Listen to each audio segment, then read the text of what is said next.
네, 법은 물론 도덕적인 면, 또 윤리적인 면에서 누구보다 앞장서야 할 것, 바로 법조계인데 지금 위신님 말씀이 아닙니다. 어떻게 해서 법조계 전체가 이렇게까지 출렁거리게 된 것인지 김경진 변호사와 함께 이야기를 나눠보도록 하겠습니다. 어서 오세요. 네, 안녕하십니까. 자, 어제 오늘 그리고 지난 한 달 사이에 법조인들, 아니 좀 더 석 달까지 거슬러 가면 현직 검사들까지 여러분이 좀 망신을 하고 예. 좀 불편한 일들이 있었는데요. 예. 법원, 검찰, 법조계 이런 쪽에서 분위기는 요즘 상황을 어떻게 보고 있습니까? 일단 첫째는 많이 부끄럽죠. 그러니까 특히 지난번에 이제 그 모 부장검사의 10억대 뇌물수수 사건 같은 경우에는 도대체 법조계에서 상상할 수 없는 일 자체가 벌어졌으니까 정말로 부끄러운 일이고요. 그다음에 최근에 이제 헌법재판소장이나 또 국무총리 후보자의 낙마 사태 같은 경우에는 그거 역시 참 부끄러움을 금할 길은 없고 네. 다만 이제 굳이 저도 법조계 소속이니까 굳이 변명을 하자면 당선인께서 좀 좋은 사람을 고를 수도 있었는데 네. 왜 그렇게 고령의 또 이렇게 보수 성향의 나이 드신 분들을 골라서 이런 상황을 자초했는가 하는 약간의 또 좀 아쉬움도 있습니다. 또 한편 법조계에서 개인적인 문제다. 그 사람의 잘못인 거지 법조계 전체가 그런 것이 아니다라고 지금까지 변명해 왔는데 예. 이젠 좀 반성을 하셔야 되는 것 반성이 같은 하겠습니다. 그런 입장이신 것 같아요. 예. 김 후보자와 이 후보자 모두 청렴한 법관으로 알려져 있었다는데 김경진 변호사께서도 검사 시절도 있었고 변호사 시절도 예. 있었으니까 들으시기에 그러셨어요. 일단 지금 뭐 이동욱 후보자 같은 경우에 대해서는 네. 그렇게 좋은 말씀 하시는 분은 그렇게 많이 듣지는 못했고요. 네. 그다음에 이제 김용준 총리 후보자 같은 경우는 비교적 호평이 많이 있었는데 네. 결과적으로 까놓고 보니까 이제 그 김용준 후보자 같은 경우는 일단 재산이 그렇게 많은 줄 몰랐다. 아, 그러니까 네. 예, 그렇게 많은 재산을 그러니까 조금 뭐 평범한 보통 서민의 시각에서 보면 정말로 어떤 네.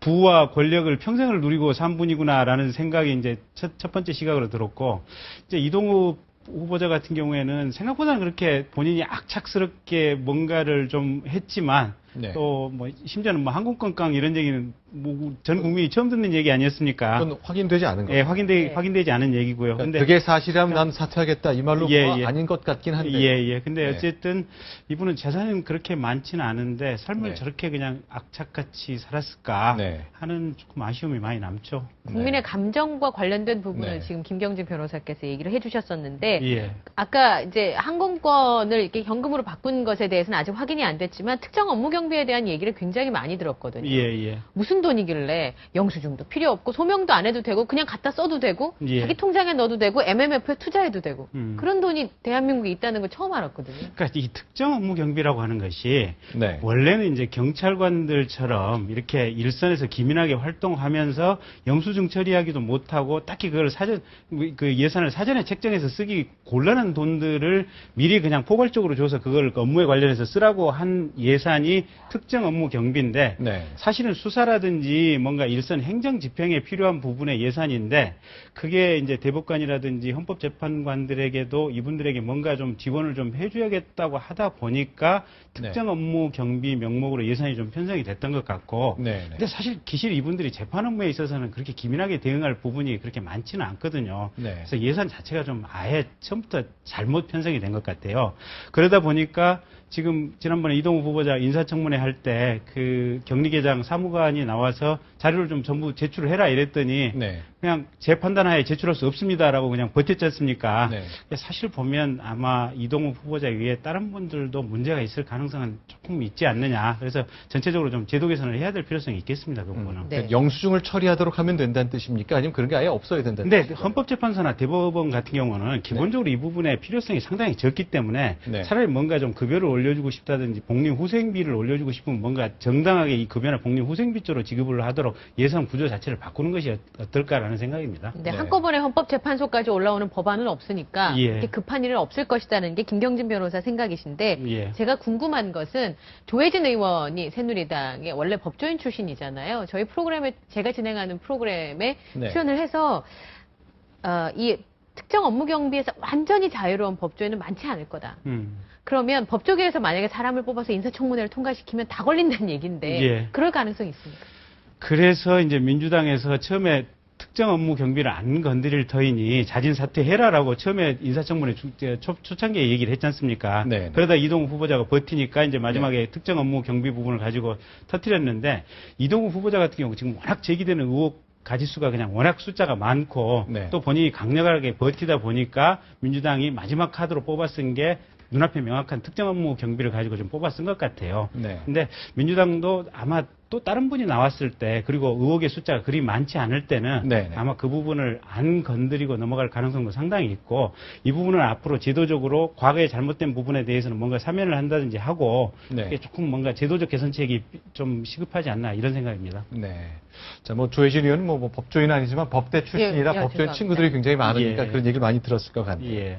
네. 그러면 이제 검찰 개혁도 있고 그동안 법원은 이제 구성원들이 아무래도 이제 남을 재판하고 판단하는 위치에 있기 때문에 예. 몸가짐을 좀 남들보다 훨씬 더 바로 하고 예. 높은 기준을 적용해서 삶을 살아왔을 것이라는 기대 때문에 법원 개혁 이런 쪽은 얘기가 별로 없었는데 예. 이런 일이 검찰 개혁에 이어서 법원 분야까지 좀 확산될 가능성이 있다고 보십니까? 그렇게 돼야겠죠. 아, 돼야 한다. 예. 네. 그러니까 지금 보니까 사실은 이제 이분들 같은 경우 워낙 이제 오래 전에 젊은 시절에 또 60년대, 70년대 판사로 출발했던 분들이기 때문에 네. 사실은 권위주의 시대에 판사 생활을 하셨던 분들이거든요. 네. 그러면 판사가 어떤 인권 보호의 최후의 보루라고 볼 수도 있지만 네. 어쨌든 권위주의 시대의 판사는 또 그 시대의 어떤 분위기랄까 그 시대의 구조에 따라서 행동을 하고 사고를 했을 수밖에 없습니다. 상류층이었을 것이고 예. 기득권이었을 것이고. 예, 그래서 그런 면에서 한계가 있을 것이고, 근데 최근에는 우리 사회 전체가 지금 뭐 이동욱 후보자나 이렇게 김용준 후보자에 대해서 논란이 되는 게 네. 사실은 긍정적으로 보면 사회가 굉장히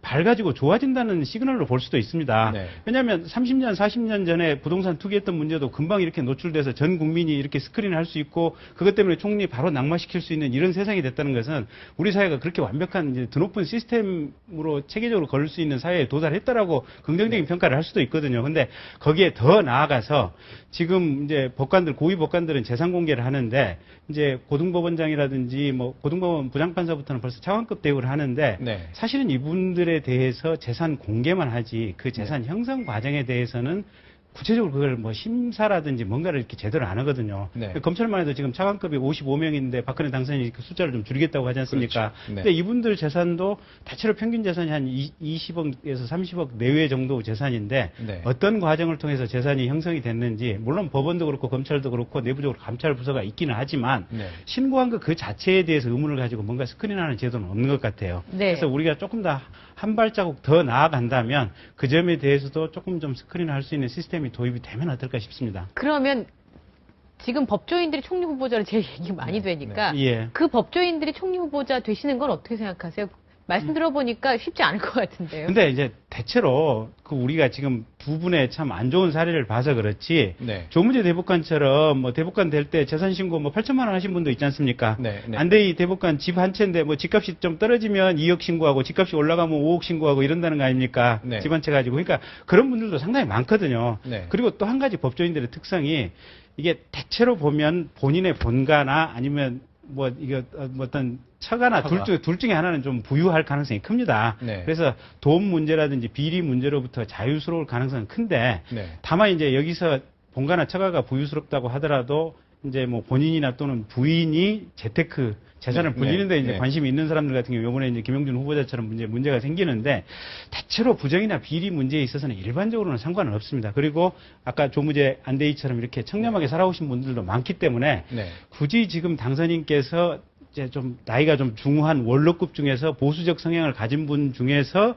법조인을 픽업하려고 하니까 지금 이런 문제가 생기는데 비교적 젊은 한 50대 뭐 초중반이라든지 이런 쪽에서 이렇게 뽑는다면 발탁을 하신다면? 발탁을 하신다면 비교적 좀 좋은 인재풀이 조금 더 네. 넓어지지 않을까. 우리 김학식 알겠습니다. 총리 보시면 대강 그렇죠. 예. 뭐 좋은 사례도 많이 있고, 뭐 지금 이제 문제가 되고, 그 사의를 표한 이런 분들에 대한 얘기만 해서 그런데, 예. 다수의 법조인들이 굉장히 높은 기준을 갖고 살아오셨다는 말씀을 하셨으니까, 뭐, 그 점 뭐 의심할 여지가 없는 것 같습니다. 예. 자, 변호사님 오늘 말씀 잘 예, 들었습니다. 감사합니다.